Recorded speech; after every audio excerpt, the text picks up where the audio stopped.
Hi hello అండి. అందరూ ఎలా ఉన్నారు?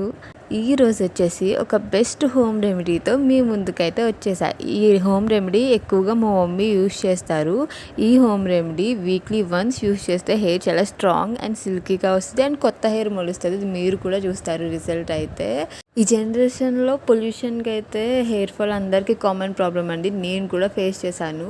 ఈ హాస్టల్స్ వీటిలో ఉండే ఫుడ్ ప్రాపర్ కేర్ అయితే తీసుకోవడం మన బాధ్యతే కదా. ఈ హెయిర్ ప్యాక్ కోసం అయితే ఫస్ట్ గోరింటాకు తీసేసుకుని ఆ తర్వాత దాంట్లో కరివేపాకు వేసుకోవాలి అండ్ తర్వాత కల్బంద. ఈ మూడు మెయిన్ ఇంగ్రీడియంట్స్. కలబంద వచ్చేసి కండిషనర్లా యూజ్ అవుతుంది హెయిర్కి స్మూత్ అండ్ సిల్కీగా. అండ్ కలబందకి చుట్టూ ముళ్ళులు ఉంటాయి కదా, అవి చెక్కేసుకుని చిన్న చిన్న ముక్కలుగా కట్ చేసుకుని మిక్సీలో వేసుకుని మిక్సీ అయితే చేసేసుకోవాలి. ఆ జ్యూస్ అయితే తీసుకుని మనం ఫస్ట్ ఒక బౌల్లో వేసేసుకుందాం. అంటే దాంట్లో గోరింటాకులో వేసేస్తే సరిగా మిక్సీ అవ్వదని చెప్పేసి ఫస్ట్ అయితే జ్యూస్ తీసేసుకున్నాం. ఇప్పుడు అన్నీ అలోవెరా జెల్ అన్నీ సమ్మేస్తున్నారు కానీ అవన్నీ నమ్మకూడదు, మనమే ఇంట్లో చేసుకోవడం బెటర్. సో ఫస్ట్ అయితే అది జెల్ తీసేసుకున్నాం కదా. ఇప్పుడు వచ్చేసి గోరింటాకు అండ్ కరివేపాకు వేసుకుని కలిపేసుకుని మిక్సీ చేసేసుకోవాలి. ఇప్పుడైతే మెంతులు పౌడర్ వేసేసుకుంటున్నామండి. యాక్చువల్గా మెంతులు నానబెట్టుకుని నానిపోయిన మెంతులు కూడా వేసుకుని మిక్సీ చేసుకోవచ్చు. నా దగ్గర పౌడర్ ఉంది, సో అందుకు పౌడర్ వేస్తున్నాం. సో అది వేసుకుని మిక్సీ చేసేసుకున్నాక ముందుగా చేసుకున్న కలబంద జెల్ ఉంది కదా, ఆ జెల్ని కూడా వేసేసుకుని మిక్సీ చేసేసుకోవాలి. మెంతులు హెయిర్ గ్రోత్కి చాలా బాగా యూజ్ అవుతాయండి అండ్ కండిషనింగ్గా కూడా చాలా స్మూత్గా అయిపోద్ది హెయిర్ మెంతులు వేసినప్పటికీ. అండ్ ఇప్పుడు వేసిన కలబంద కూడా మన హెయిర్ కండిషనర్కి బాగా యూజ్ అయ్యిద్ది. ఇప్పుడైతే మనకి ఇదంతా పేస్ట్లా రెడీ అయిపోయింది. ఈ పేస్ట్లో ఇప్పుడైతే నిమ్మకాయ పిండేసుకోవాలి. నిమ్మకాయ అయితే బాగా క్లీనింగ్ ఏజెంట్గా పనిచేస్తుంది అండ్ డాండ్రఫ్కి బాగా యూజ్ అవుతుంది.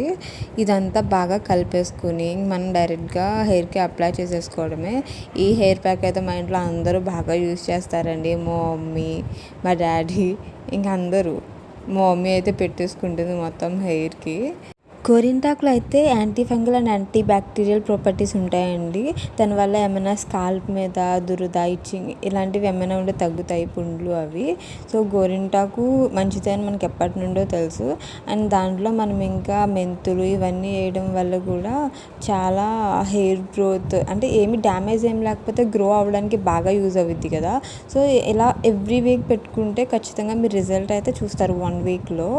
కరివేపాకులో అయితే న్యూట్రియంట్స్ ఉంటాయండి అండ్ యాంటీ ఆక్సిడెంట్స్ ఇవన్నీ ఉండడం వల్ల మన న్యాచురల్ కలర్ని కాపాడడానికి యూజ్ అవుతుంది అండ్ హెయిర్ ఫాల్ని కూడా తగ్గిస్తుంది. ఈ జనరేషన్లో ఎక్కువ స్ట్రెస్ అండ్ టెన్షన్స్ వల్ల పొల్యూషన్ వల్ల అందరికీ గ్రే హెయిర్ వచ్చేస్తుంది కదా. సో దాన్ని కూడా మనం కంట్రోల్ చేయొచ్చు. అండ్ ఈ ప్యాక్ వేసుకున్నాక ఒక 30 మినిట్స్ 1 అవర్ మొత్తం డ్రై అయిపోవాలి. డ్రై అయిపోయాక హెడ్ బాత్ చేసేయాలి. హెడ్ బాత్ చేసేసాక అయితే హెయిర్ నాకు చాలా సిల్కీ అండ్ స్మూతీగా అనిపించింది. నేనైతే షాంపూ కూడా హోమ్ మేడే యూస్ చేస్తున్నాను అండి. బయట అన్ని కెమికల్స్ ఉంటున్నాయి కదా, మన హెయిర్ మనకే ఇంపార్టెంట్ కదా. సో వీడియో నచ్చితే please like, share and subscribe. పక్కనున్న బెల్ కొట్టడం మర్చిపోవద్దు. నా నోటిఫికేషన్స్ మీకు వచ్చేస్తే. Bye bye.